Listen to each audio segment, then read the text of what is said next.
কথা রেখেছেন 5 মিনিটের আগে তিনি শেষ করেছেন এবং সব আমি বলেছি যে তিনি সবসময় সত্য কথাটা বলতেই পছন্দ করেন।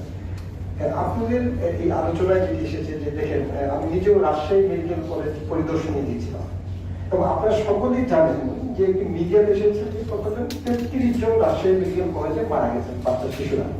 কিন্তু আমি যখন হাসপাতাল পরিদর্শন করি এবং সেখানে যখন আমাদের যে কর্নার যে বিশেষ কর্নার যেটি আছে সেই কর্নারে যাই এবং সেখানে পেডিয়াট্রিক্সের যে হেড তিনি ছিলেন, আমি সময় খুব সংক্ষিপ্ত অল্প সময়ের মধ্যে আলোচনা এই প্রোগ্রামটি অ্যারেঞ্জ করতে হয়েছেন আর তাকে আমন্ত্রণ জানাতে এখানে এবং তিনি কিন্তু তার স্পেসিফিক বক্তব্য তার এখানে রেখেছেন যে 29 জন শিশু সন্দেহজনকভাবে মারা গেছেন, তার মধ্যে একজনও হামে মারা যায়নি। তিনি কিন্তু কথাটি স্পষ্ট বলেছেন সাংবাদিক সম্মেলনে আপনারা সকলেই দেখেছেন, মিডিয়ার মাধ্যমে আপনারা সকলে সেটি দেখতে চেয়েছেন। সুতরাং আমরা যে কথাগুলো বলবো সেই কথাগুলো যেন অবশ্যই জনমনে যেন আতঙ্ক তৈরি না করে সে ব্যাপারে আমাদের সকলেই সাবধানতা অবলম্বন করতে হবে।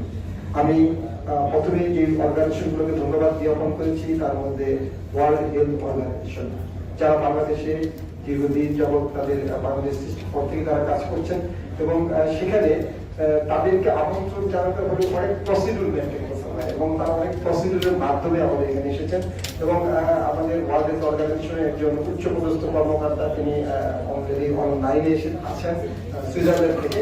আমরা তার বক্তব্য পরবর্তীতে শুনবো। তাই এই মুহূর্তে আমি আমন্ত্রণ জানাবো মোহাম্মদ আরিফুর রহমান ডাক্তার, তিনি ন্যাশনাল প্রফেশনাল অফিসার এবং ভ্যাকসিন প্রিভেন্টিবল ডিজিজ বিশ্ব স্বাস্থ্য সংস্থা।